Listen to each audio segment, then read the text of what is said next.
शरू. हा मम्मी.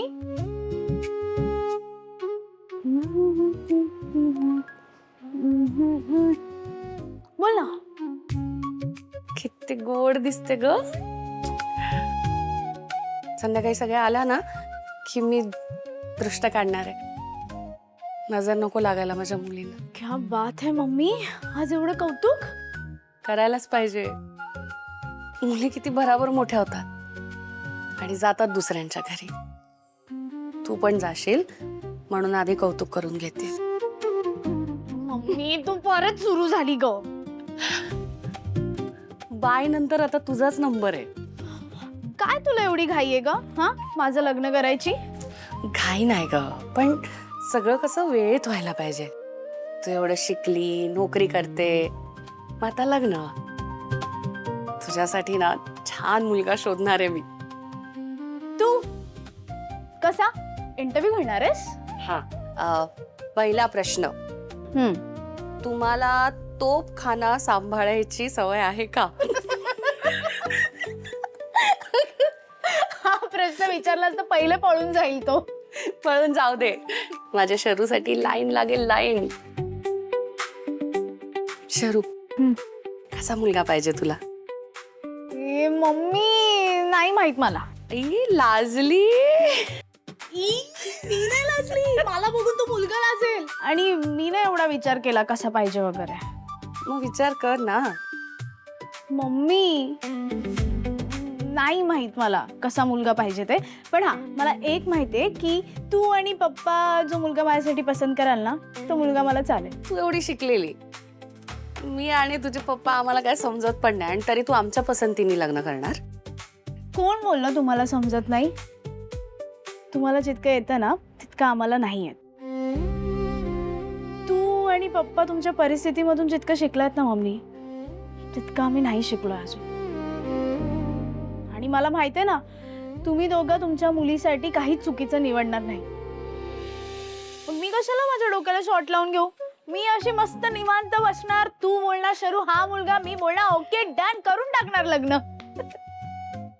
स्वामी माझ्या मुलीला सुखात ठेव. मम्मी नको ना रडू, वेळ आहे अजून माझ्या लग्नाला, लगेच नाही करणार आहे मी. मी रडत नाहीये. मग हे काय कोकम सरबत आहे? कोकमावर ना आठवलं ते वामन काका आहेत ना, त्यांचा फोन आला होता की लग्नाला यायला नाही जमत आहे त्यांना, पेरणी आहे आणि मिरगाचा कोंबा द्यायचा आहे तर नाही येत आहेत. अच्छा ठीक आहे, बरं चल मला ऑफिसला जायला लेट होतोय, मी येते. जायलाच हवं का? बरं ठीक आहे, मी पण उमाताईकडे जाते. तिच्यासाठी तिखट मिठाच्या पुऱ्या घेतल्यात आणि साक्षीला काहीतरी द्यायला हवं का? मग मी जाता जाता तुला मार्केटमध्ये ड्रॉप करू का? हा. ऊन भरपूर आहे, त्यामुळे येताना तू टॅक्सीनेच येशील. हल्ली तुझी तब्येत पण ठीक नसते, कळलं? चल चल चल. Sir, I mail send. They reply come, you tell. Okay sir. आणि 10 जून 10 जून तारीख ठरवली आहे, सो मी टाकली आहे मेल मध्ये. ओके ना सर? सर 10 जून ओके ना? मी आकाश सरांना सांगून येतो.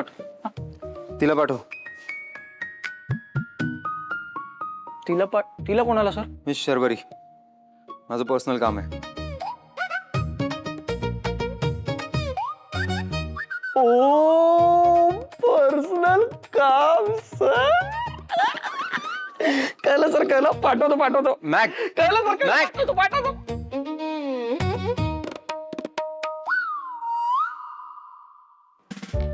मिस शर्वरी परब.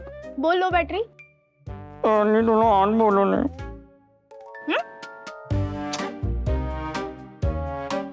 सरांनी तुला आत बोलवलंय केबिन मध्ये. हा मग तू का असं बोलतोयस? मी असं का बोलतोय ना हे तुला कळेल जर तुला कळलं की सरांनी मला काय सांगितलंय ते.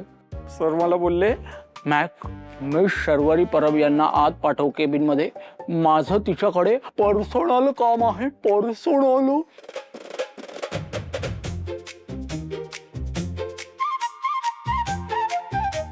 पर्सनल काम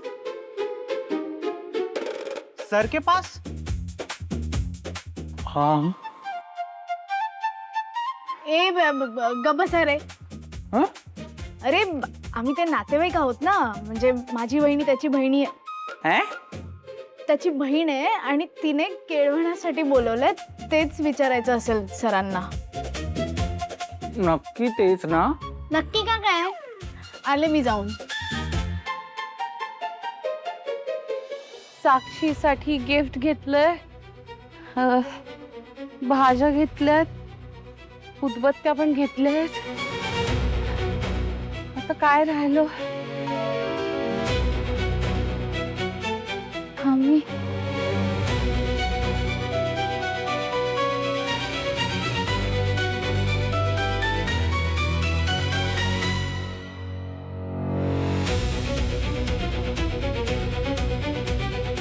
मावशी मावशी मावशी काय होत आहे?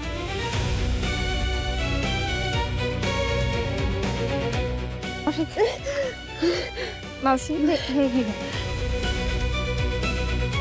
सावकाश सावकाश. कशा कशा पडला तुम्ही?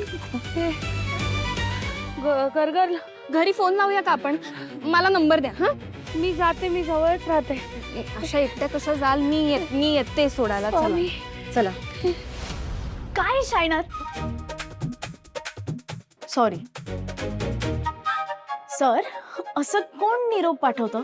पर्सनल काम आहे म्हणे. असं कुठला बॉस सांगतो का? मी ॲज अ बॉस नाही बोललो. मग मी ऑफिसमध्ये ॲज अ एम्प्लॉई नाही वागले तर चालणार आहे? चुकून निघालं माझ्यातून. ओके. आणि तसंही गौतम आसावरीचं लग्न हा काही ऑफिसचा विषय नाहीये, पर्सनलच आहे ना. पण हे मी बाहेर नाही सांगू शकत ना. पर्सनल बोलल्यावरती सगळ्यांनी माझ्या तोंडाकडे कसं बघितलं माहितीये? मॅक ना तोंडाला माईक लावून फिरतो सगळीकडे. बरं जाऊ दे, काय काम होतं? तुझ्या बडबडीमुळे महत्वाचं बोलणं बाजूला राहतं. बरं ऐक, मी हे सांगण्यासाठी बोलवलं होतं की मी त्या गौतम बांदेकरला एका मुलीबरोबर पाहिलं. मग मुलीबरोबर होता तो. अरे मग ती मुलगी कोणीही असू शकते ना. बहीण, नातेवाईक, मैत्रीण पण असू शकते. असं डायरेक्ट भलतंच काहीतरी असेल असं नाही बोलू शकत आपण. तेवढं कळतं मला, पण ते दोघं ज्या पद्धतीने बोलत होते, जसे वागत होते ना, त्यावरून तसं काही वाटत नव्हतं.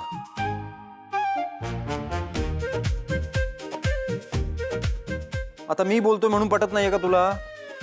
नाही असं नाही, पण तुला मुलींचं वागणं समजतंय असं मला वाटत नाही. पण मुलांचं वागणं चांगलंच कळतं, आणि म्हणूनच मला असं वाटतंय की ती मुलगी ना बहीण होती ना नातेवाईक. ओके, तुला असं वाटतंय तर मग मोठी गडबड आहे ही. तो माणूसच गडबड आहे.